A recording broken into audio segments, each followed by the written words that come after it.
An intellectual carrot, the mind boggles. You see? You see? You're stupid minds! Stupid! Stupid! Earth has had Santa Claus long enough. We will bring him to Mars. I've been afraid a lot of times in my life, but I didn't know the real meaning of fear until I had kissed Becky. One thing will be clear. It's not for man to interfere in the ways of God. It's alive. Oh, it's alive. It's alive. It's alive.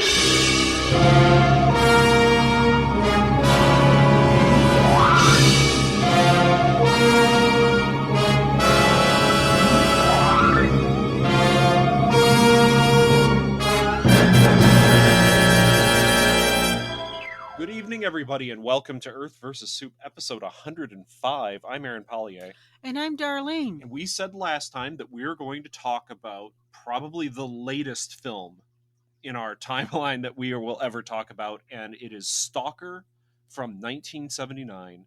It is a Soviet science fiction film, and we feel that it needs to be talked about because, I mean, it is considered one of the best movies ever made. I mean, it's in the Criterion Collection. A lot of people love it.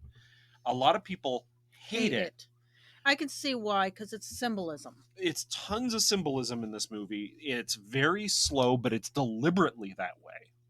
It is deliberately that way. In fact, this was directed by Tarkovsky, Adrian Tarkovsky? Yeah, Andrei Tarkovsky, who also did Solaris, the original Solaris, not the George Clooney one or whatever it was that was remade in 2000, whatever.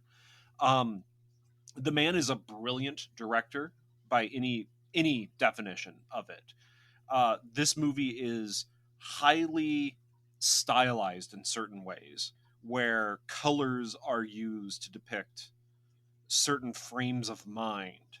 The film switches between color and sepia tone. Sound is used in such a way as to tell you who is thinking what and when. And don't get down on the fact that they're looking at the camera. Yeah, the fourth wall is often broken. That might actually be them looking at the zone. Yeah, it's often said that the zone notices you. It knows when you are there. And I know we haven't talked about the zone yet. We haven't talked about the plot, but characters look at the camera as if they are noticing that they are being observed. It's like when you look at something and you're like feeling like somebody's looking at you, and you keep looking at that, like that's where I'm feeling somebody look at. And I think that's what it's portraying. But then you also have characters directly talking to that nothingness. Yes. And it's because they either believe that it is really there or that it possibly could be their inner thoughts. So yeah, there's strange things in this movie. And the how do you say that word again? Septitones? The sepia tone. Sepia tones is a copper gold. Yeah, it's actually pretty. It's a very pretty. But one other thing I kind of want to talk about before we begin talking about the plot, because there's a ton to talk about in this movie, is that I've totally lost my freaking train of thought. Oh, it's based on a story by the Strugatsky brothers. And one of them actually was the writer. Well, they both helped write this movie along with Tarkovsky. And the book is called Roadside Picnic. And I know I've spoken about it before on this podcast as like referring to that story for whatever reason. It is an amazing science fiction story. It's also from Soviet writers. I highly recommend it. I highly recommend this film. I highly recommend most things that are based on this film. And once you've seen this film, you will notice this film in other films many times. Well, my point of view is that this movie is highly symbolic. It is a cartographer's, how would you want to put it? If you wanted to do cinematography, this movie is something you have to watch to get the feel, the show of how to do camera work. Mm-hmm. And it also does minimalism. I don't think there's anything minimal about this film for minimalism. because every shot is so deliberate and so filled with meaning, but there's so much less in it. There's a lot of stuff in it, but there's long what you're trying to say is there's long portions of this film that there's no dialogue, that the shot lingers on something. Yes. But that might bore some people, but it's there because it's trying to tell you something. It's trying to also make you think. It's trying to make you uncomfortable in a way at times. Oh yes, the circling around. Yeah. The one guy. It's supposed to make you feel unsettled or untethered at and you times. should talk about some of the stuff that's happened to the crew. We'll talk about afterwards. We're going to talk about it all afterwards, because otherwise people aren't going to have like a context to what this movie. Let's just say that the filming of this movie was a giant disaster that ended up arguably killing a lot of the people that were involved in it. It's insane. So you want me to go through the characters? There's 3 characters. Well, there's 3 characters, and then there's some side things. Yeah. There's the stalker, the writer, and professor. Mm-hmm. Then there's the stalker's wife and his daughter. Mm-hmm. And then there's the writer's girlfriend or trollop. I wouldn't even say girlfriend. She's basically just like somebody that's hanging around. Like, she's really not the girlfriend. It's like he picked her up the night before. That's what it comes across as. Then there's a bar owner and a patrolman and a voice on a phone. Yeah, that is it. And everybody except Stalker, Professor, and Writer, they are all very minimal characters. The only character out of any of the other characters that have dialogue is the wife. And it's the wife breaking the fourth wall is most of her dialogue, explaining what her feelings are about her husband and all of the... And it seems like it's... That scene, we'll talk about it a little bit when we get to it, but it's weird. And this is not a movie I'd watch if you are depressed. Really? I would completely disagree. Because it's bleak tones and stuff. Oh, it's incredibly bleak. But the point of it is that bleakness is expressed as a gateway to joy and hope. That's the whole point. Like, that's even what the wife says in that last scene. Like, without all this awfulness, without sadness, without anger, without hate, there will never be joy, happiness, or hope. Like, that's a big part of this movie. Spoilers before we get there. So, yes, it is incredibly bleak at times, but it's also beautiful at times. And let's talk about the plot. So the movie begins with this fantastic Mosfilm logo, which is the statue of the peasant and worker, like holding forth the hammer and sickle. And, you know, I always think that's really good symbolism. But we opened up on a ruined looking bar while the credits are kind of rolling. It's paneled in wood. It's wet. And so I don't repeat myself a million times in this review, everything is wet. Everything is damp. There is water everywhere. I think there's symbolism in that. I'll get into what I think that symbolism is. I'm going to point out some stuff that is noticeably wet in this thing, because I think it does need to be talked about. Yes, but so I don't repeat myself, if there is a place that can be wet, it is wet. There's standing water, there's mold, there's dampness, whatever. So this bar is wet. It's lit by like these old school fluorescent lights that flicker. And by the way, this is all in sepia tone. Okay, so it's all in black and white, but it has that golden bronze hue to it. I wouldn't say browns. I said it's got a coppery color. Yeah, because it's not exactly sepia. It's got an orangey color. Sure. But there's, as I said when we started, there is a distinct difference between the times where the film is sepia toned and the times that the film is in color. And it's there to represent a division in the world.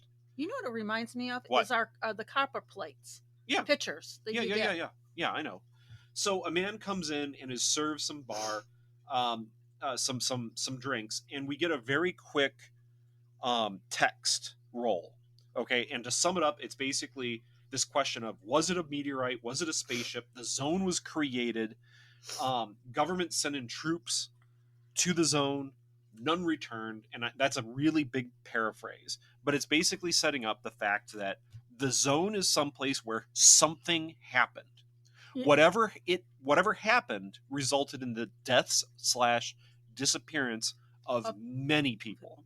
What I want to also point out is that the English translation that runs on looks very small compared to the amount of writing that was on it. The English translation isn't exact, but I also think it's a transliteration as well. That it's trying to sum up a phrase that might not have an exact translation into English.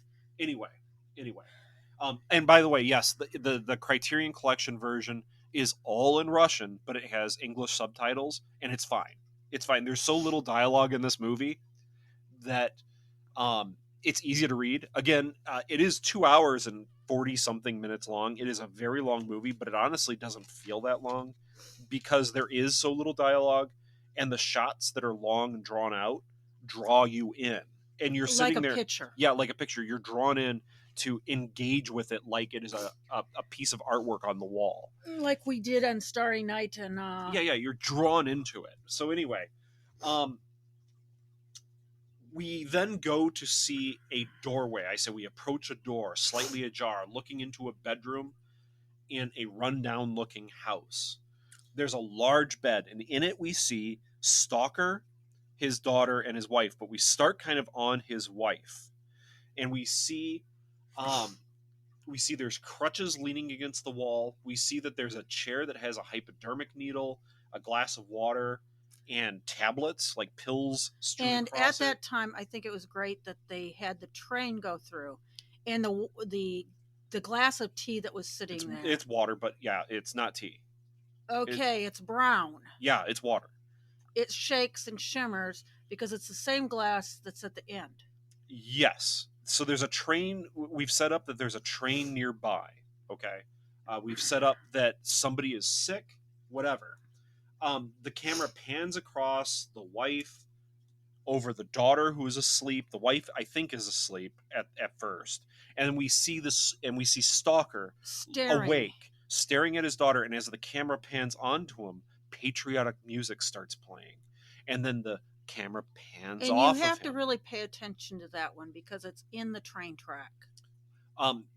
The soundscape in this movie is just as important as any of the visuals that we're talking about. There are sounds in this movie that are symbolic or very indicative of what's going on. So you might be looking for that patriotic music, and you might miss it. Yeah, you might miss it, but as the camera pans off of him again, the music dies away. So we know that it's in his mind while he's looking at his daughter. I think this is a one-room house. No, it's not. There's two rooms? There are 2 rooms because we go through that door that separates the bedroom / library that we learn later on that there's that whole wall of books from the kitchen dining room area. Okay. So I think that this music must elicit feelings in him that relates to patriotism, and that's why the music is playing. We pan back to the table. Stalker slowly rises from bed to not wake his wife or daughter. He gets into his pants and takes a watch. We think it's his watch, but it turns out it's his wife's, and she's really pissed off because she wakes up after he gets up. Well, she was already awake at the time he gets up. Yeah, but he didn't know that because she was facing away. And I guess that's important because Tarkovsky is very deliberate about everything he shoots. And if it wasn't right, he'd reshoot it. And you wouldn't know that the kid between them is a girl. Yeah, you would because of the shawl. Yeah, Darlene thinks. You would. Darlene, no, I'm right about that. Because well, of the shawl. I was thinking it was just covering up the child. No, because in the book she's slightly different. Remember, he has a nickname for her called Monkey. Monkey, and it's in the book in Roadside Picnic. Her nickname is Monkey because she has light fuzz covering her entire body as well as not being able to walk. And we learn later on that the zone causes problems to stalkers, that that it takes a toll upon them, and that any children that a stalker might have are different in some way. And there's a white patch, like they bleached his hair. Yeah, on Stalker's head. You can actually, if you're paying attention, you can even see it in the Sepia tone. Sepia so tone. He goes out. He goes out. He closes the door very quietly and goes out into the kitchen, where he starts he turns on the water heater, and it's like an open gas flame water heater. It's old school. Or coal. It's gas. There's a gas vent in it. Again, the kitchen is worn down. This house has like mold, and parts of the walls are peeling off. Everything about this, everything that you see looks like it is rotting. That there's just nothing new. He it's closes very the door. barren too. His wife wakes up, comes out, and yells at him about him taking her watch, and how he promised not to go into the zone again, that they put him away for 5 years last time he was caught, and this time it'll be 10. And then what is she supposed to do? And she's really upset. And he says he has to do it. This will be the last time. If he gets caught again, it doesn't matter. I'll be back. And he just kind of walks out. He's a man of very few words. And she tells him not to come back. Don't come back. And she has like a nervous breakdown at this point. She like throws herself onto the ground, screaming, crying under the floor, and we hear the train again. This train, this the wheels going over the tracks. And it's clear that she does love him. From this scene, at least, we see that she cares about him enough to despair at his leaving, that she feels that he truly may not come back, and that she wants to feel like she's in control of that by telling him not to come back, because maybe at this point it would feel better if he didn't, that there wasn't every that. time he changes a bit too. It could be because the zone does look into people, so to speak. We meet the other people that Stalker is going to take into the zone. It is Ryder, and Ryder is the first person. He is there with his girlfriend / hooker / whatever. He talks about how the world is incredibly boring and that there's no mysteries anymore. He talks about how there's just no flying saucers, there's no Bermuda Triangle, nothing like that. Yeah, I like the comment of the triangle, because he goes, it's angle. A triangle ABC is A squared plus B squared equals, plus C squared is whatever. He goes through it. And then he says to the Stalker that, she should come into the zone. She's interested.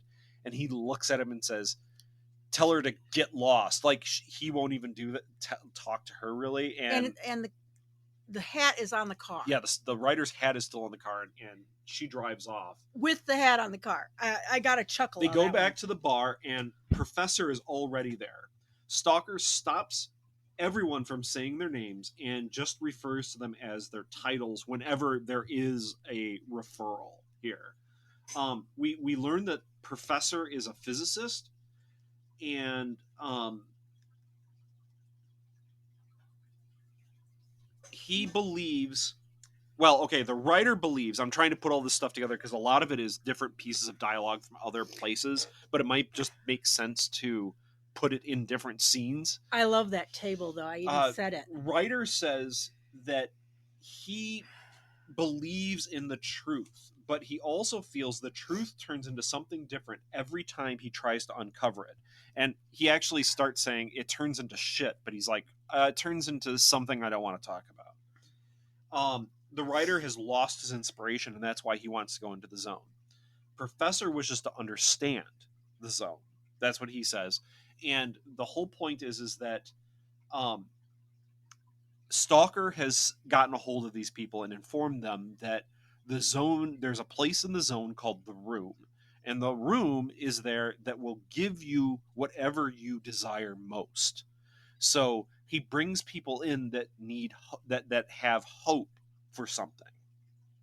And I ask, is this a myth? that it came It's out of it. possible that it's a myth. Because there is that porcupine character. Well, there's the porcupine character, but it's also that as you watch this film, you realize the only information writer and professor have about the zone comes from Stalker. Or the stalkers. Or a different stalker. So it's entirely possible that everything in this film is Stalker making a story up and taking people on a journey that he feels they need.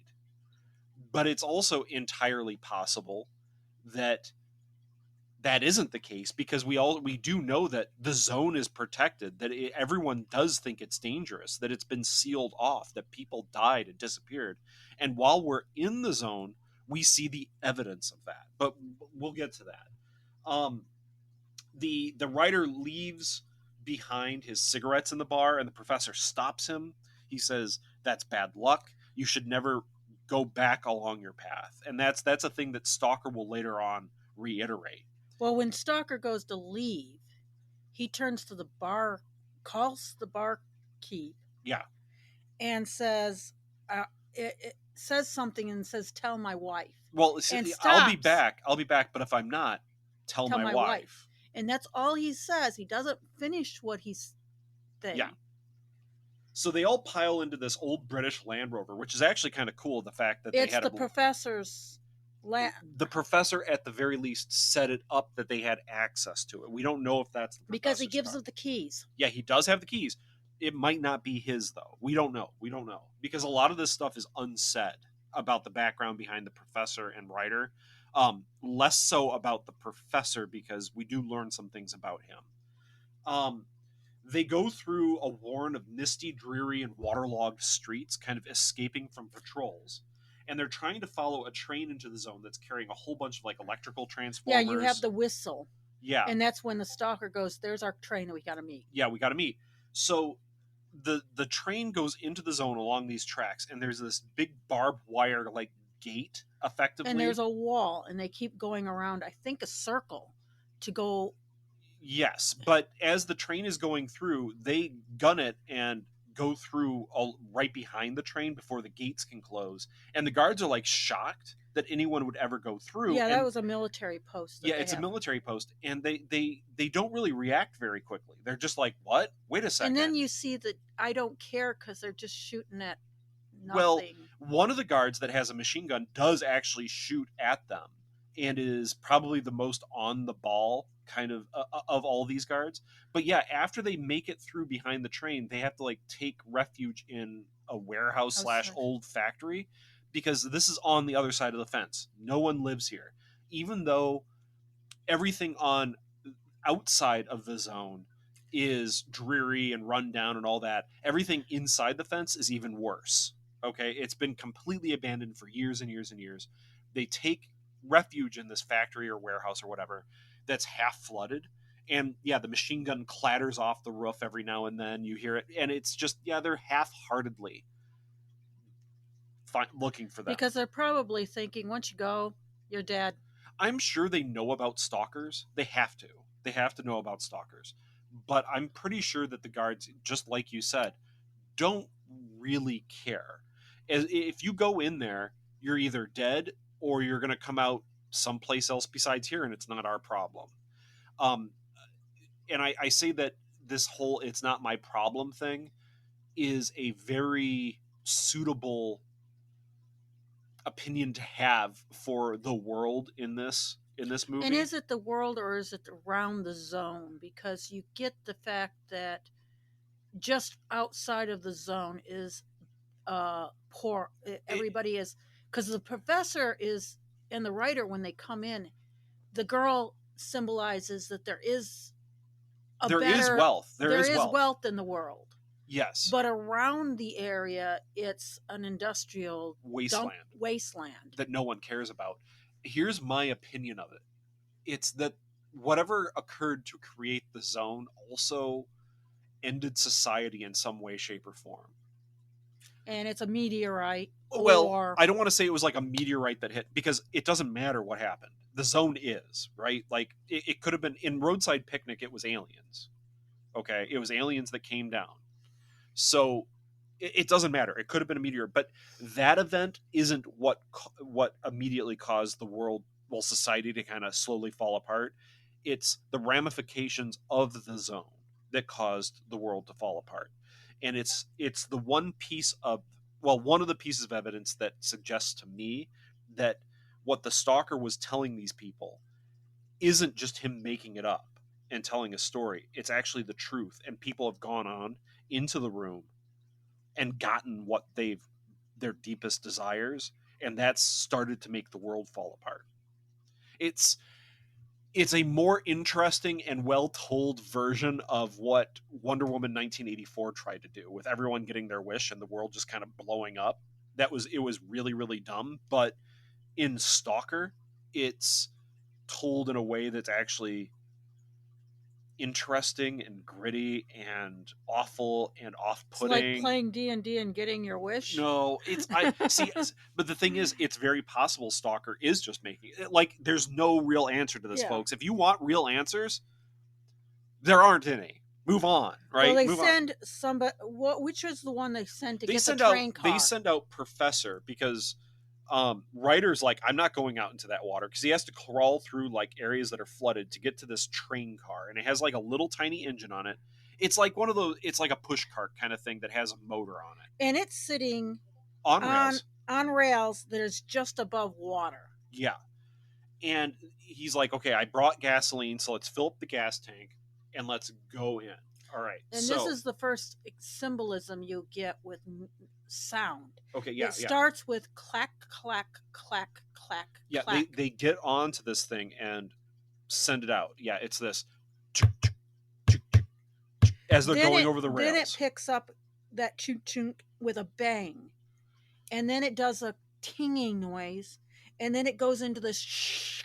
Yeah, there's a lot of soundscape in this, but this is one of those really long lingering shots where the camera's looking at the characters, looking out over this abandoned zone. And what did you say? How many shots did they actually have? I think you wrote it some down where in one of your. I think I wrote down 142 shots in this film. And what did some modern films of this length would have somewhere between 3,000 and 4,000 shots. Like, the average shot length in this film is 80 something seconds, which is incredible. And remember, there's some shots that are 4 or 5 minutes long in this movie. And obviously, there are shots that are shorter to make. And I wanted to bring this up because this next scene is very long with them on the cart, but it makes sense. And the reason I say that is not only does the soundscape change, but the color of the sepia tone changes slowly.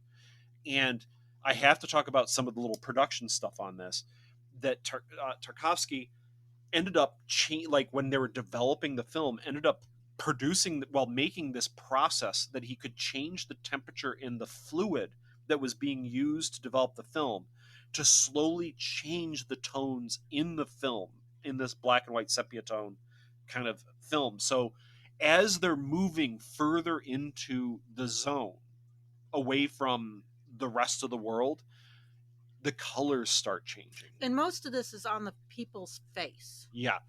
And it's not like it's a special effect. It's not. This is all just on the film. This is all in camera. The colors are slowly changing.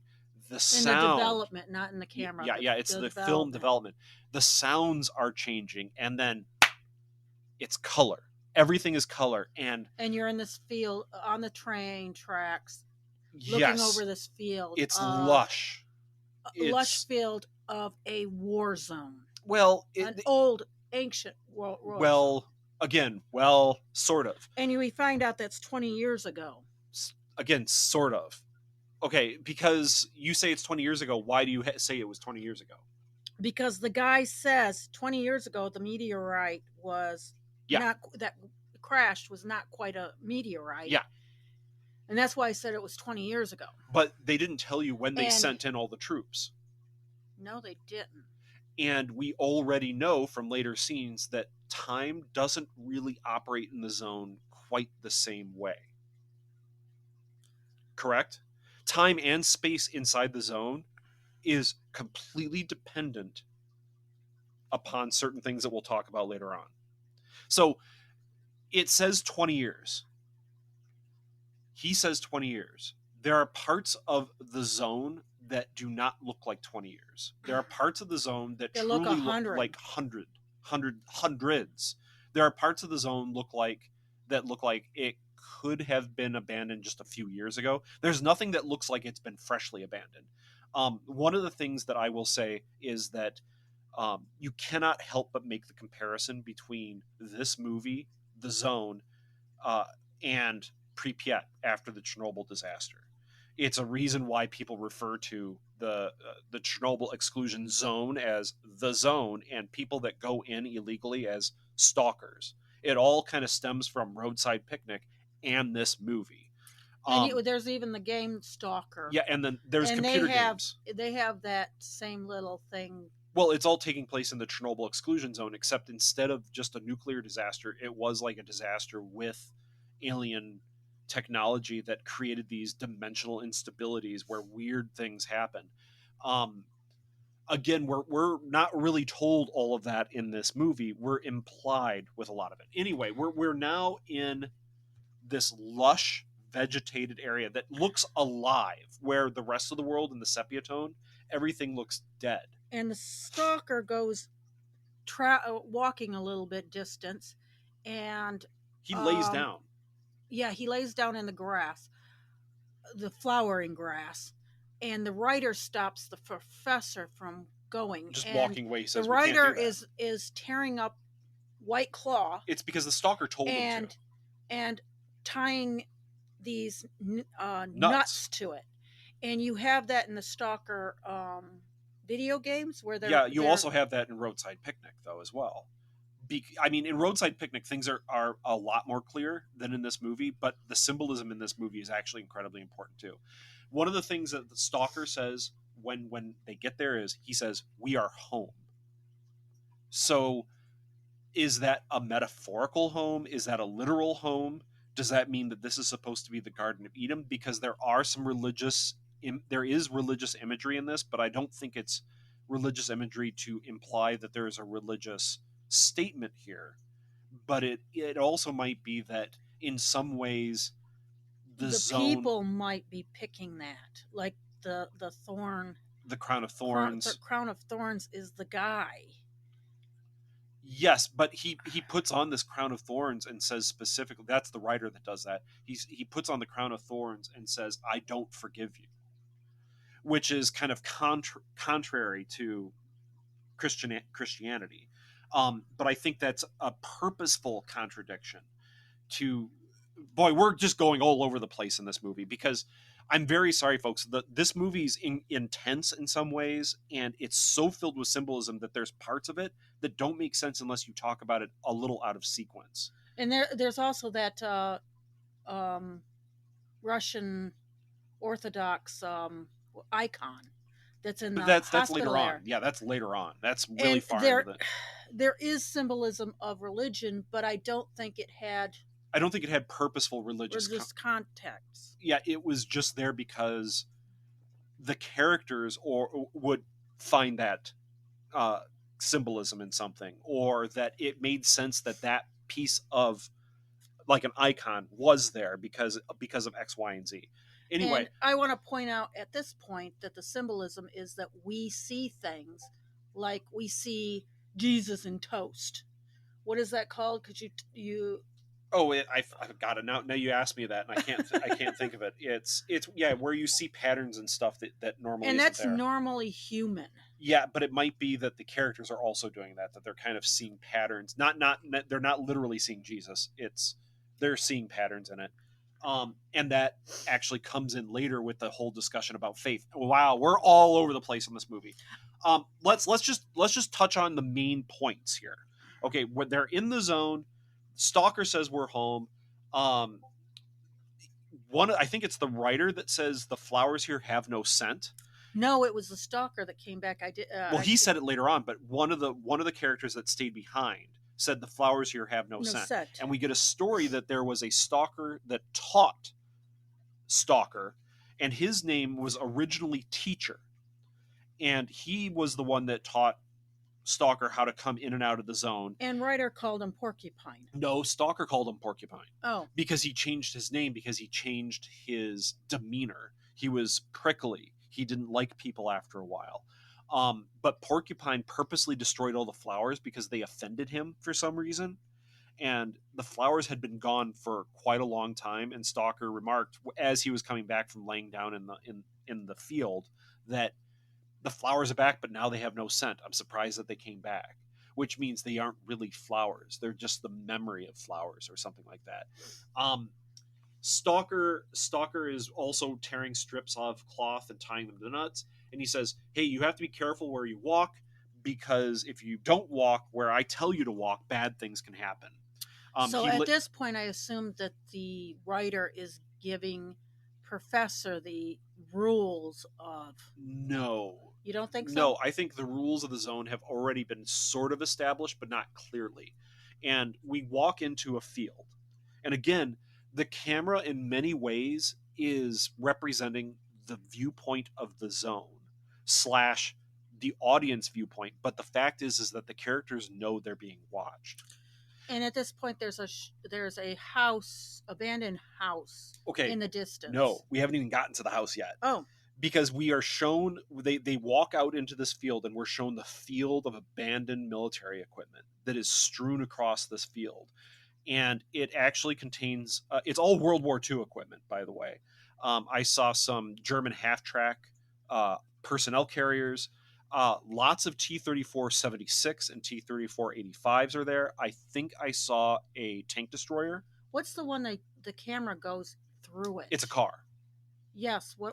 That's just it's just a car. I can't really tell. Because there's a machine gun sitting there. Yes, I think a soldier hid in it and died, because there's the hint that there's a body in it still gripping it, but it's really hard to see because everything is so rotten and overgrown with moss, and all the tanks look like the plant life has just taken them over. And things have rotted away, and it's weird because the tanks don't look rusty. They just look overgrown and gray, and that there's nothing there with them anymore.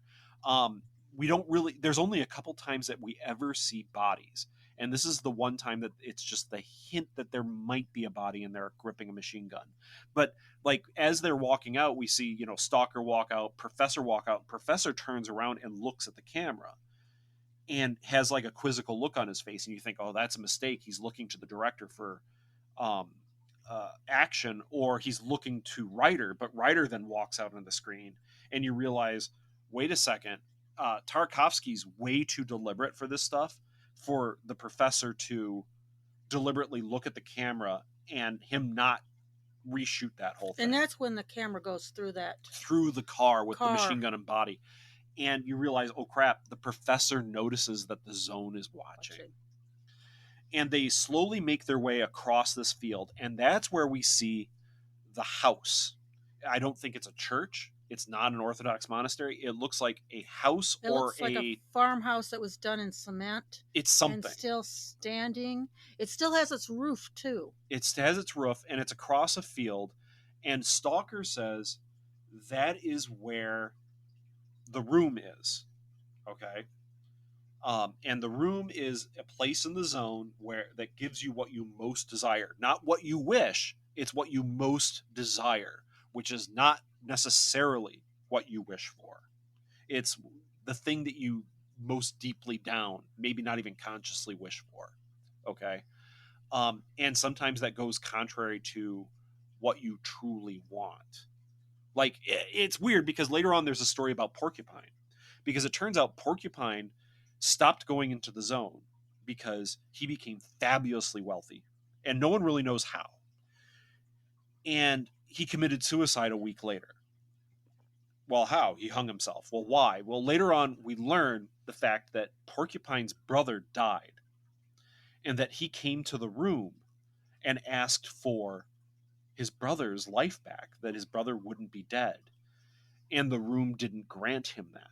The room granted his most deepest desire, which was to be fabulously wealthy. And it did. He became fabulously wealthy, but it never gave his brother back.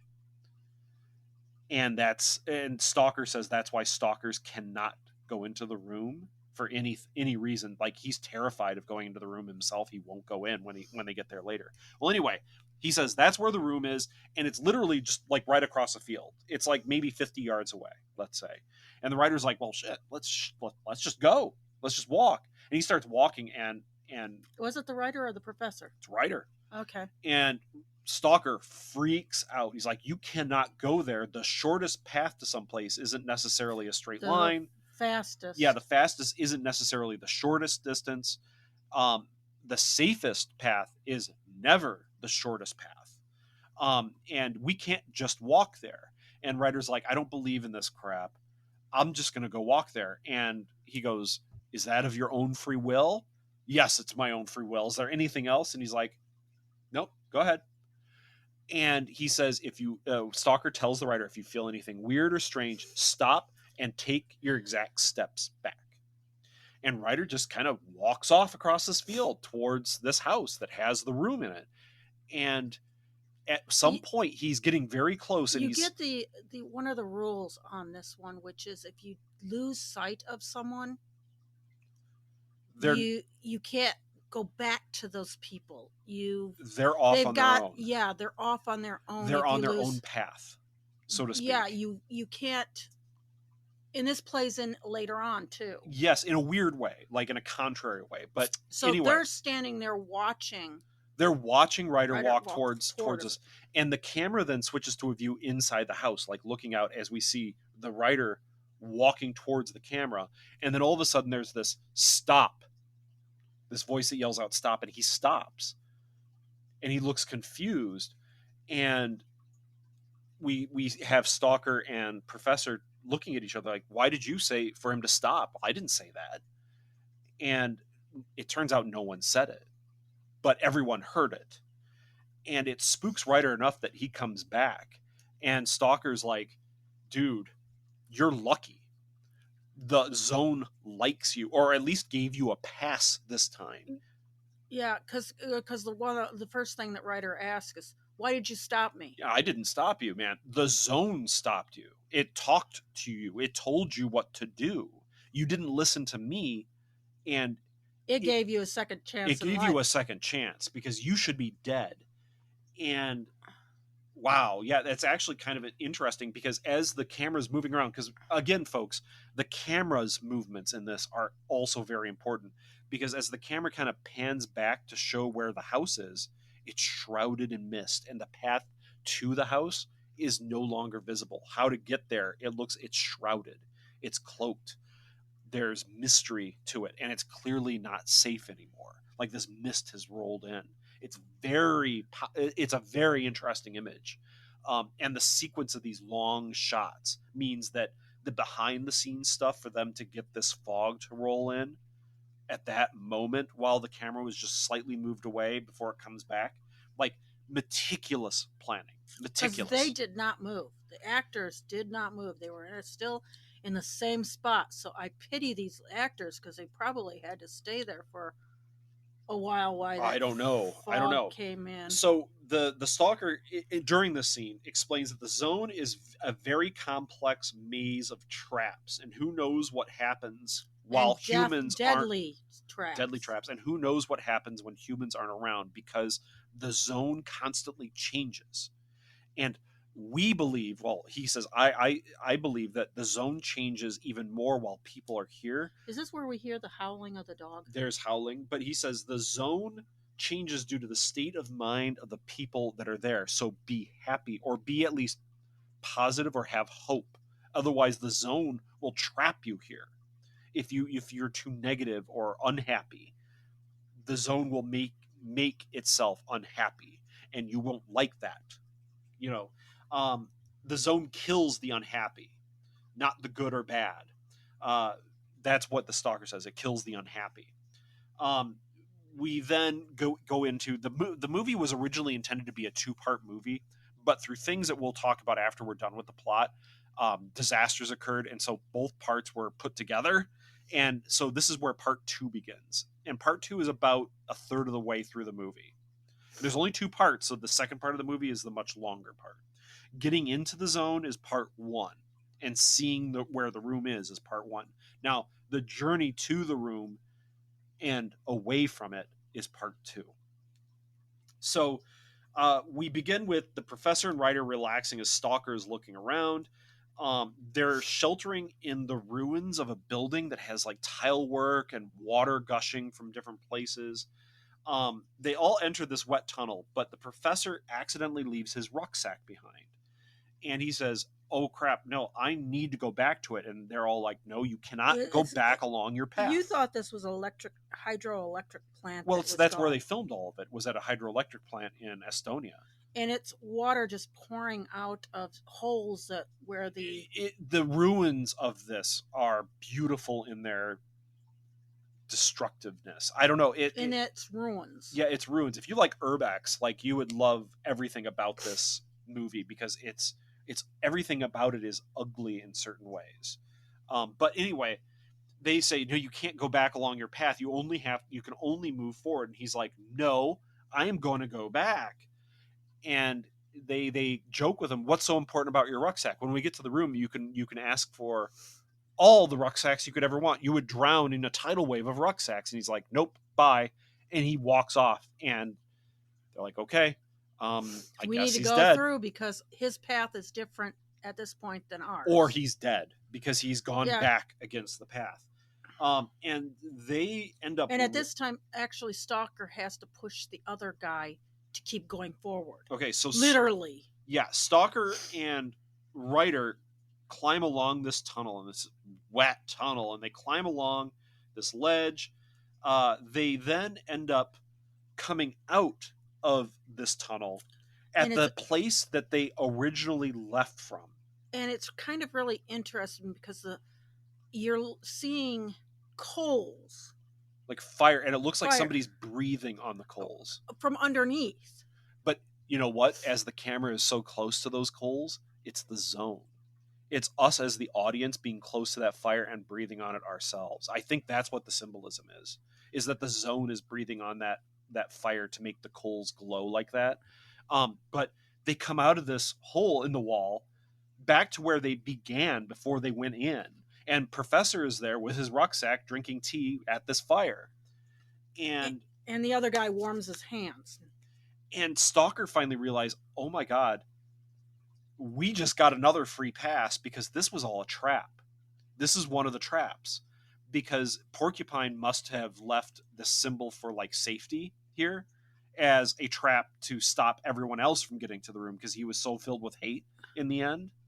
And there's they ask the other guy, the one that with the rucksack, Professor, how did he get there? And he goes, I just crawled. I crawled on my hands most of the way, but it wasn't that hard." And you're like, okay, so that, with everything else we know about the zone later on, and the fact that the zone supposedly gave them another free pass, I don't think the zone gave them a free pass here. I don't think anybody got a free pass. I think the path that the Professor, Ryder, and Stalker were on had to be the same, and that they had to separate for a moment, because having that rucksack was too important to the path that they needed to walk. Does that make sense? I'm what not the greatest with this. Because what that rucksack contains. Okay, that rucksack contains. We'll talk about that at the end. Okay, that right. That yes. metal thing. Yeah, exactly, and it's too important for the journey for them to be separated. Because I confused the Professor and the Ryder constantly throughout this whole thing. I never did. They look completely different to me. But anyway. He's sitting there drinking tea. And for some reason, they don't really understand why the zone let them through at this point. And it's weird, okay? This is where they start to take a nap. They all lay down, and it's like this wet stream that has like the detritus of human society, like laying underneath the water. They're laying on places that are just like piles of moss. So it's above the water, but just barely. Yeah. And this is where you get the sepatone color. Yeah, sepia tone comes back a couple times, but a dog is approaching. along this kind of outwash, this canal. And this dog is impressive on how it's a animal actor, and it's damn good. And it was just a regular sheepdog, wasn't it? See, it was probably a German Shepherd. It was black though. Yeah. Well, so yeah. I think it was a mutt. But But and the sepia tone comes back and forth as we go to Stalker's vision, and I think it's when the Stalker's actually asleep that the colors change back to the sepia tone. That he's not really home anymore. He's not real. He's just dreaming, and therefore the zone while he's woke up. That's why it's more real. and this is where as the professor and the writer keeps talking about philosophy, you have this walk with the camera on all the This detritus. that's in the water, and you get the on a tile is one of the Well, the real symbolism with all the stuff is later on, but here we see just like there's tile work underneath the water. work that one of them has a icon, which I don't know which icon it is. That's later on. The icon's later on. But here you can clearly tell that it's tile. It doesn't seem to have been a canal. Like it looks like it was a beautiful house or something like that. Or a hospital, because you've got all these yes. syringes. There's always syringes around. Yeah, it's very strange. There's also lots of times coins. And they're not, believe it or not, they're not rubles. They're not kopecks. They're not kopecks. I don't actually know what kind of coins they were. They didn't look like kopecks to me. They could have been. If they were kopecks, they probably would have rotted in the water too fast. Kopecks, they're metal. But remember, time operates differently inside the zone, so it's possible that coins wouldn't have corroded after a while. So anyway, man, we've been going for so long on this. But this is another one of those that has the long. Yeah, then we get religious icons later on as we are panning around. They enter a gloomy tunnel, and this is what they call this the meat grinder, and this is the most dangerous part of the zone. That this is where most people die. The writer moves down the tunnel, and the others follow, and Writer arrives at a door. And there's a situation where they're telling him that he has to go. Yeah, and he can't come back. And so they pick out matches, and the Stalker chops off some. Yeah. And he pulls it, and you've got the long one. Mm-hmm. But it really is that it was just a framing. Yes. So here is where like they go down, they get to a door, and they end up getting through this first door. And he has to swim across this oily, yucky, like up flooded room. He was up to his neck. It was neck high, like and neck it's deep. Gross. It's well, Darlene, everything about this movie is gross. Let's be fair. He gets across, he gets up like these next steps to another door, and he pulls a gun. And Stalker, again, freaks out. He freaks out. He says, put it away. You can't enter like that. You'll get yourself killed. And it's this whole, your state of mind influences the zone. If you're going in there with hate or anger or fear. Stalker ends up kicking it into the water. Yes.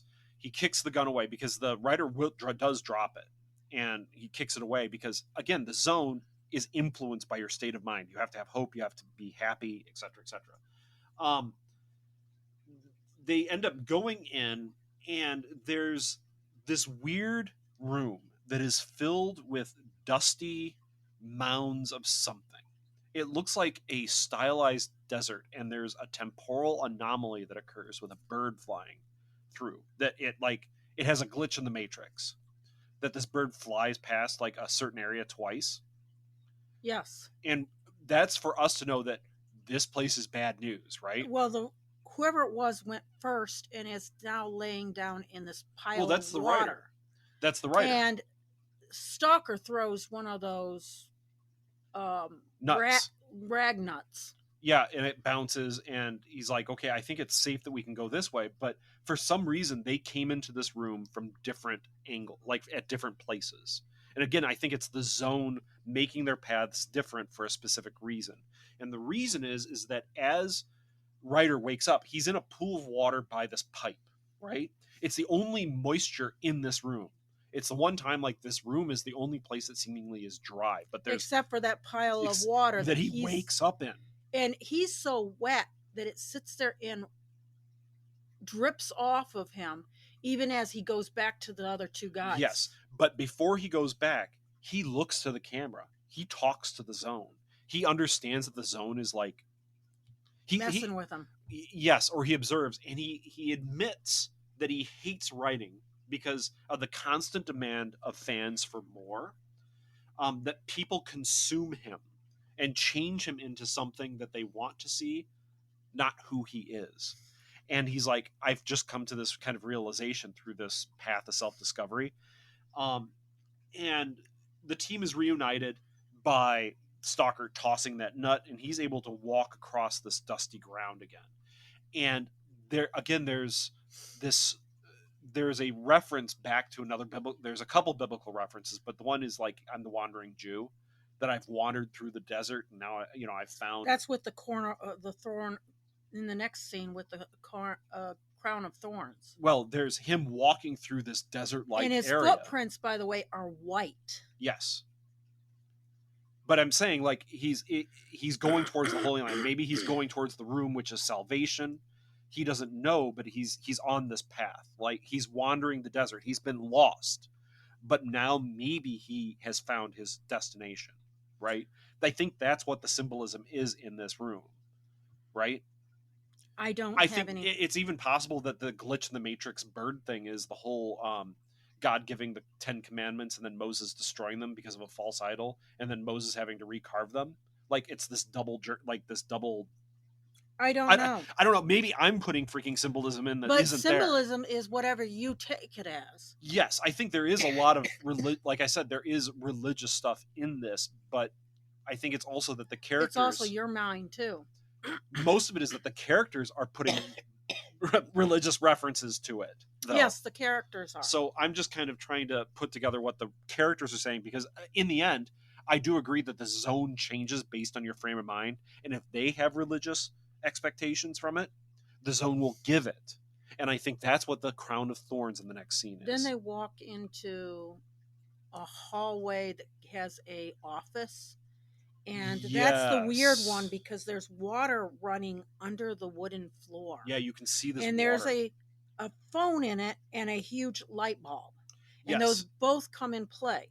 Yes. And so they're arguing about the nature of like the zone and all that, about morality. And there's a window behind them. Yes, but it's boarded up, isn't it? Or no, it's just filthy. It's just filthy. And the phone starts ringing, and no one really pays attention to it. And this is a phone ringing in this vast devastation, this reclaimed city, this reclaimed. Stalker says, "Don't." No. The writer picks it up. Yes, but one of the characters says, "Don't pick it up," because they say it after this. Darlene, you go forward on this. No, the phone's ringing, and the writer gets ticked off because no one's thought about it. He picks it up and he goes, "Yes, no. This isn't the clinic," and he hangs up, and they go back to arguing for a moment before they all stop and look at the phone. And it starts ringing again. I thought somebody called. That's what that was, Darlene. I mean, it starts ringing, the stalker says, "Don't pick it up," and it stops. Like, that's really weird. There's a big, like, electrical switch that I think it's Professor that he throws, and like the light bulb glows and burns out after a little bit. So he's like, that's very strange that this still has a working phone and working electricity inside the zone. That's really strange. It's the writer that does it. I'm sorry, I have that in my notes. They also find sleeping pills and what looks to be a crown of thorns. The writer puts this kind of crown of thorns on and says, "I don't forgive you."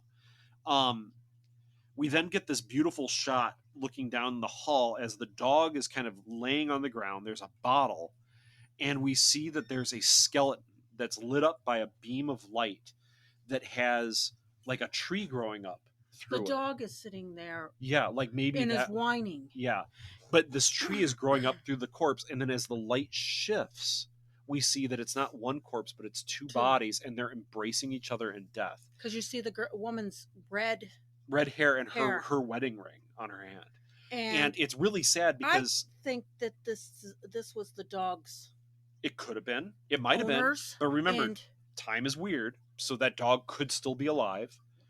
And it's also the fact that they had just found sleeping pills and this kind of religious stuff, that it could have been the owners of this house that had the room and they committed suicide when they figured. There's lots of questions in this film, folks. Lots of questions. or maybe they got married and then. And I'm going to found their pass happiness. over. I'm going to pass over a lot of the dialogue in this next scene because I think you need to. I'm never going to do it justice because there's a lot of philosophical talk in all of this. But they arrive at the room in this filthy, like, large space that is half flooded with tons of light bulbs floating in it, floating in the water. And they decide that they can't go into the room, that they shouldn't go into the room because getting what you wish, what you truly desire, is probably terrifying. And this is where we learn about Porcupine getting what he most desired, which was money and not his brother back. And that's why the stalker won't go in. That's why the stalker won't go in, because he doesn't ever want to go and get what he truly desires, because he doesn't know what it really is. This is where we get the 20 kiloton bomb comes out. Yes, it turns out that Professor has had a 20 kiloton nuclear weapon in his rucksack, and you're like, whoa, where the hell did this come from? Point is that he actually called somebody on the phone to gloat right before coming up to the room, and the voice on the phone's like, I'll ruin you. I'm calling security services. And he's like, you go do that. That's fine. And the professor wants to destroy the room because he's afraid that if evil people got a hold of the room, the world would be destroyed. Like this could end the world. If evil, despicable, immoral people can get whatever they want from this room, that will destroy the world. But the world is already being destroyed. Yes. Could it be because of the zone? Yes. Possibly. It might not have anything to do with it at all. That's up to you as a viewer. Yeah, you're going to have... This movie makes you think in almost circles, because it's a circular logic. Well, to me, it's a circular logic. I agree that there's paths in your thinking for this movie that kind of takes you around and around, because there's this whole chicken egg thing. Chicken egg thing. Which come first? So the big thing that Stalker tries to talk about is that you must believe in something to get the right outcome out of the room. And it doesn't matter if you're evil as long as you're happy. And it's a very strange philosophy to be taking. But in the end, the professor decides that he won't destroy the room. He can't destroy the room, mainly because one of the ideas that's brought forth is that if you have a world without hope of having something that's wonderful, then there can't be any happiness. And we then will later on go back and speak to his wife. Well, the wife speaks to the zone and says, my husband and I have had this relationship. I knew it wouldn't be perfect, and I've been miserable through much of it. But I've also been happy, because without the anger, without the grief, without the loss that I've had with him, I wouldn't have happiness. Yeah, but before that, they go from that bleak room to the Sepatone in the real world, so to speak. Real world of the bar. Yeah, and they're just kind of sitting there. And the only thing that represents the fact that they actually had been in the zone was the fact that the dog is there. And that's it. That's it. So was this all in everybody's head? Likely not, because they all are filthy. They all are filthy, and the dog is there. So this was a real journey of something. But they all decide not to go in the room. They don't destroy it. They just leave, because it's not the right thing to do for them. He throws the parts of the bomb into the room, though. Yeah, like he disassembles his bomb. And as you are in the position of the room. You're the zone looking out of the room. When you're looking at those guys. And you see time passing, and I don't know if it's supposed to be a symbolic time or if it's just that the weather in the zone is very strange, but like you have this beautiful sunset that's streaming through cracks. Then it suddenly is raining, and there's rain streaming through cracks, and then it comes back to like this light. This light, and you're like, wow! But it's a completely different quality of light, which is wonderful. There's this weird tile work in the room that you see from the point of view of the zone. That's like this. Guys, this movie.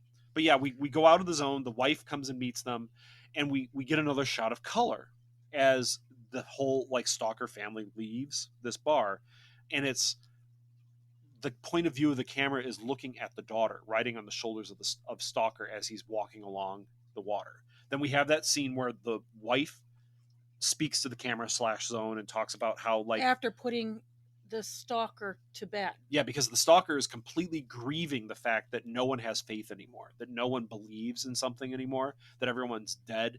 Everyone's dead inside. They all have gray eyes. That everyone is just about turning every second that they live into a way to make money or to do something, where rather than believing that there can be something better. And we find out that like the injections and the pills are actually for him.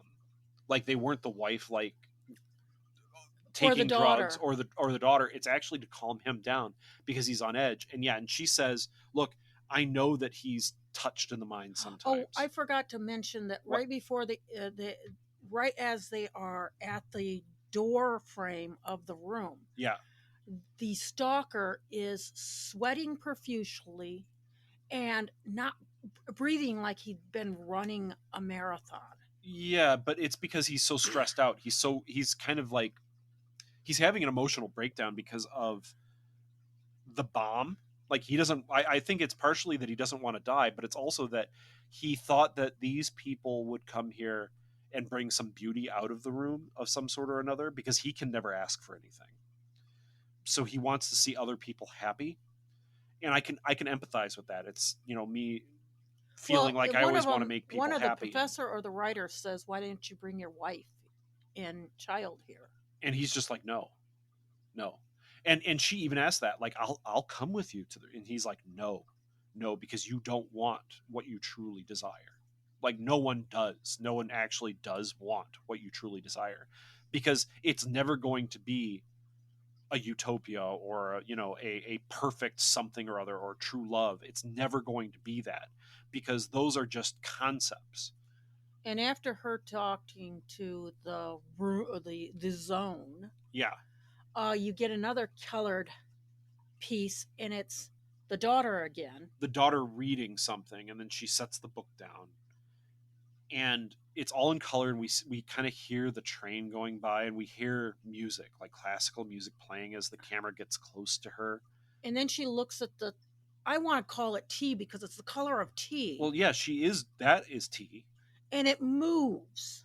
And it turns out that it's not she isn't just like unable to walk because of the zone. It's that whatever Stalker had happened to him inside the zone, because he's been in there too long, has made her, yes, a mutant, and she can move things with her mind. She never says a word. She just looks at 3 different glasses as the train goes by. But you don't know whether she's a mute or if she just chooses not to say anything. Yeah, because she's reading. She clearly can read and understand, But yeah, she might not be able to speak. She might be choosing not to speak. It doesn't matter. It doesn't matter. Because she doesn't need to use words to express herself. And she shoves 3 different things. 3 different things, and one right on over the table. Yeah, and she's just kind of laying her head on the table as the train continues to go by nearby, shaking everything. And that's the end. So, yes, we're an hour into this review, and we've just gotten done with the plot. If you can't tell, folks, this movie is stunning. Everything about it works except for one thing, I think. Oh, we forgot to say about the rad contaminant. Well, no, we'll talk about that in a second. We'll talk about everything about this film basically works. The only thing you can ever argue about this movie is that, there's parts of it that are slow. But the point of it being slow is to let your eyes linger on scenes. It's there to make you feel certain things. So, is this a perfect movie? No, but there's nothing in here that doesn't work. That's the thing. Everything at least works or is fine. Except for the fact that they contaminated all the Yes, crew. it's the behind the scenes stuff that's insane. So we need to go into the behind the scenes stuff because this movie was made 3 times, which is, again, insane, right? When you think about it.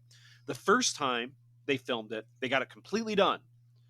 And in processing the film, the Russian film processors weren't used to actually using this new Kodak film. It's the same film that was used in like 2001 and a few other movies. I can't remember, but it's clearly a good film stock, but they didn't know how to process it, and everything came out to be green, like this weird greenish tint. And Tarkovsky lost his mind. Like some of the interviews that I watched on this Criterion Collection state that he was at the edge of hurting himself, like, because he is such a perfectionist in his shots. You think Stanley Kubrick is that way? No. Tarkovsky, he is a genius, and everything is deliberate, and he made this film as a passion project, and it was completely ruined. And he went to the studio begging to be able to make it again. And believe it or not, Ross Film said, sure, we believe in you and this project enough that we'll let you go again. And they started. And it was garbage because the cinematographer that he had gotten for this reshoot, he felt was terrible and going against his vision. And on the third one, they went over budget and somehow. Well, yeah, here's the fun thing. You're exactly right. The third time, Ross Film was like, okay, we get it. We'll fund you, but there really isn't any more money for this film. You were going to do 2 parts to this film. There's only money left for part 2. So you're going to have to do both parts on the budget for part 2 now. And he's like, fine, I'll do it because it's my vision and I'm going to do it. So they had to find a new setting because the first place that they were going to film at had an earthquake. And they're like, okay, we can't film. So they found this like awful hydroelectric plant industrial wasteland place in Estonia. And they filmed it all there. And there was no money left for sets or props or anything, but the set director, the art director and all that, the interviews that we watched, he was like, but things just kind of showed up. And the interviewer was like, so people were stealing things to make this film? And he's like, no one was stealing anything. And that has to be a lie. But he was like, I think maybe they were borrowing. Well, that's what he said. He said people were trading things to get pieces of set or whatever that they needed. But there was no stealing going on. I'm like, dude, come on. There was theft going on, but I think it's just because he didn't want to get in trouble with the authorities at that time because there's no crime in the Soviet Union, quote unquote. But here's the thing: the place that they found, like I said, was industrial wasteland, and this movie killed everyone involved making it. Not everyone, but that a lot of people got cancer from this film. Was downriver from a paper mill, right? Yeah, and it was filled with waste from the paper mill, chemical waste. And there's a scene where they're showing this river that it looks like it's undulating dirt on top of this river. Foam. Yeah, it's actually dirty foam. But then there's these whirlwinds of chemicals streaming through the air that are actually, it's beautiful when you're looking at it. You're like, oh my God. It's a rust color. It's the whole awful. River is this rusty red color that you're like, that is toxic. But crap. it's water underneath it, so it's moving like in this weird way. And there's the whirlwinds of chemicals that are flying through the air. And they're constantly like hip deep in water. And there's even the hint that there was radioactivity from something. Like one of the interviews I said, like, it's possible that the lung cancer came from all the radiation that they had. And I'm like, what the hell was radioactive there? What's going on? But anyway, a lot of the people that were involved in this got very sick. All the women had skin reactions to the chemicals in the air, they said. Well, if it was a hospital, and we know from Pripyat, the hospital... Who knows what was there? But anyway, this movie was a disaster making. It likely resulted in the deaths of Tarkovsky at the very least, and some of the other people that were involved. Well, one of them was being interviewed, and he was in a hospital bed. Yes, but he also said he was the last one alive, but he wasn't that old either. He kept saying like people were just dying soon after this movie that were involved. There were so many people. But then again, like lung cancer, that's the thing. Everyone smoked at the time. Can you pin this firmly on the fact that they filmed in an incredibly toxic environment? Coincidence is not always coincidence. I know coincidence isn't always coincidence. It's very likely that the area that they filmed this in contributed to problems that. But anyway, who knows? This movie's insane to watch, folks. Like when you start seeing all these little things in the background and you realize this is going to kill people, or this isn't technically a set. This is actual like filth and chemical waste and oil and who knows what. Where did they get the light bulbs to? Because all of them were like different sizes and No, stuff. they weren't all different sizes, but they were like these giant globe light bulbs that were just floating in the water at one point. But like that small little room that Ryder had to like wade across, it was just oil, filth covering it. I'm like, Darlene, that's not water. That's just all chemicals of some sort or another. Like, yes, water is a chemical, but you know what I'm saying. Like, who knows what the hell was there? It dripped off of him funny too. When they're in that desert like dune thing, there's a shot that's looking back towards a sunbeam, and you realize either deliberately by the production or coincidentally, there's just crap streaming down through the sunbeam. And I have to think that Tarkovsky meant that because he is such a detail-oriented filmmaker. But then again, it could be just that it was a room where you kept all the ash. I think the sand dune type things, I think that was purposely built. But I'm saying like the filth constantly raining down. I think that might not have been deliberate, and they just use that as, oh, that looks really good. The behind the scenes stuff for this film is amazing. So the sad part is that was on set. That wasn't a set. That was why did I feel like we needed to review this? Because this is clearly very late past what we've normally been doing. Usually we haven't gone past 1969. We've done like a 1970, but it was filmed in the 60s. The reason why I wanted to do this is it's attached to one of my favorite science fiction stories that was written before this called Roadside Picnic. It's Soviet, so it's not really as well known as it should be in the West, even though it is fairly well known by different manners. They're different like, media. By film critics, because it's such a brilliantly made film. But what about this as science fiction? Well, it's the fact that there is weird things going on. Philosophy is spoken about. Morality is touched upon. This idea of a breathing, living, changing zone is a very weird concept. The idea that it changes you as you move through it is interesting. That it has this effect on the children of those that move through it. That maybe it's caused the downfall of society. We don't know. Like, there are many, many questions that this raises. And it's not a horror film, like in a modern sense. This is a film that sticks in your head after you've watched it. But it's a horror like in the 1930s horror, though. Like, it's a strange, off-putting film where you don't really have a good answer for the questions that it raises. And so it sticks into your head. One film critic on the Criterion Collection who wrote a book on this movie said, when you watch a film, that there is a point in time after the film ends where you're still in the film's world. Crappy movies, that might be only for a few moments after you leave the theater, after the film ends, that you still are in that world for a moment and then you leave. That really good films are the ones that stick with you for days afterwards. And he says, Stalker is the only movie I've ever watched that I think permanently changed me like it changes the characters that move through it. That after I saw this film, I was a different person because I looked at filmmaking, cinema, the idea of cinema or the idea of fiction in a different way after seeing this film.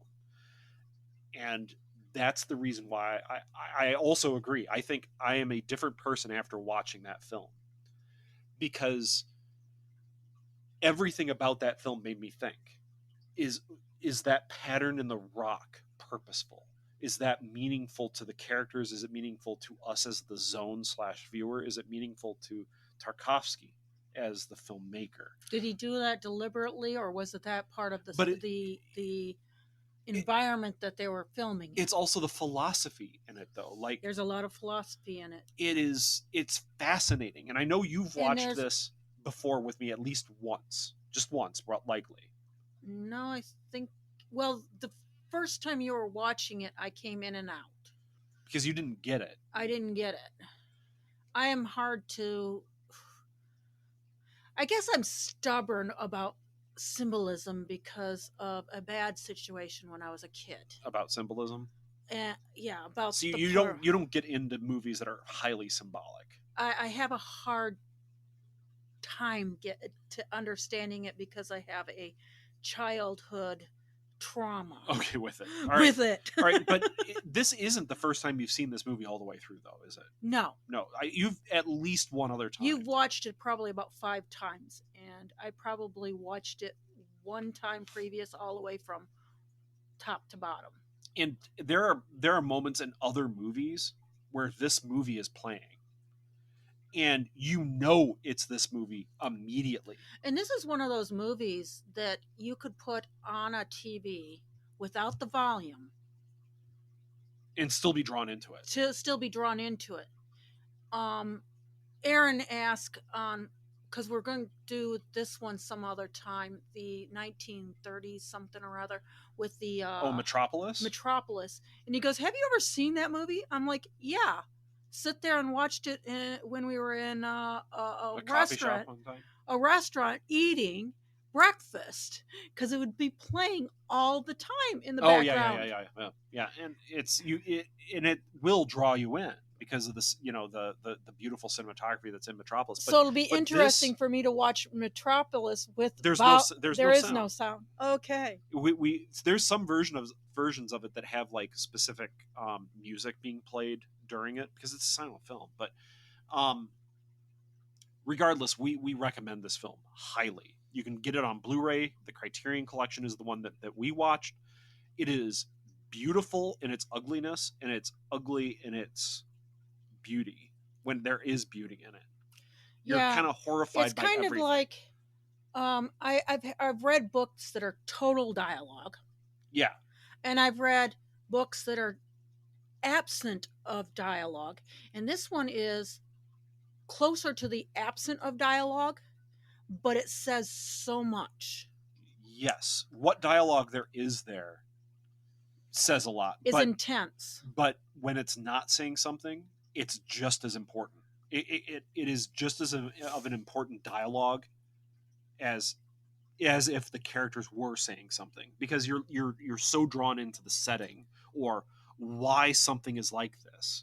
Why is the camera moving this way? Yeah, why am I hearing this specific noise when the camera is moving this specific way? And I will tell you this, from all those 5 times I kind of watched some of it, that each time I see and hear or something is different, even if I'm watching and viewing the same part of the movie. I know I pointed out the whole mist coming in as the camera was moved away from the house that held the room, like that the path was clear to the writer at the first time he tried, and then after he came back the mist rolled in I'm pointing out, oh, that's an apple tree.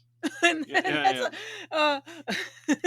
that's the point, that this whole area used to be inhabited, that this was, people lived here and then they disappeared. So like there's this detritus of society everywhere. But yeah, okay, we should stop because this review has gone on. This is clearly a classic. Yeah, I mean, we're pretty much at like half the time the movie took. Actually, we're a little over half. Do we want to do on 1:30 that black and white Metropolis? I don't know when we'll do it. I don't know what we're going to do next. We'll figure it out. I just definitely wanted to do a classic on 105, and I felt that Stalker needed to be talked about. It needed to be recommended. People need to understand how important it is to cinematography overall. Like science fiction. It's a science fiction. It is science fiction, but it's so barely science fiction. Like the science fiction elements in it are about the ideas of faith, of philosophy, of morality, of what things mean to you. And I mean, it's such a weird movie that touches on so many different ideas. But the zone itself is a science fiction concept. Yes. Yeah, it is. And Roadside Picnic is much more science fiction. And so if you read Roadside Picnic and after you've watched this movie, you'll realize, oh my God, that's where all this came from. Or if you've played the Stalker games, that's where this came from. Oh my God. I, again, recommend this movie. I recommend Roadside Picnic. I recommend the Stalker games. They're all very fun. Is there anything else you wanted to say about this? No, not really. So I'm Aaron. I'm Darlene. Good night. And keep watching the skies. At no point in your rambling, incoherent response were you even close to anything that could be considered a rational thought. Thanks for listening to this episode of This Week in Geek. Hungry for more? Check out our website at thisweekingeek.net. You can subscribe to the podcast, browse our Twitter and Instagram, and leave your thoughts on today's topics. If you'd like to give us some feedback, send us an email at feedback@thisweekingeek.net. Tune in next time, and remember, lower your shields and surrender your listenership. We would be honored if you would join us. Thank you for your cooperation. Good night.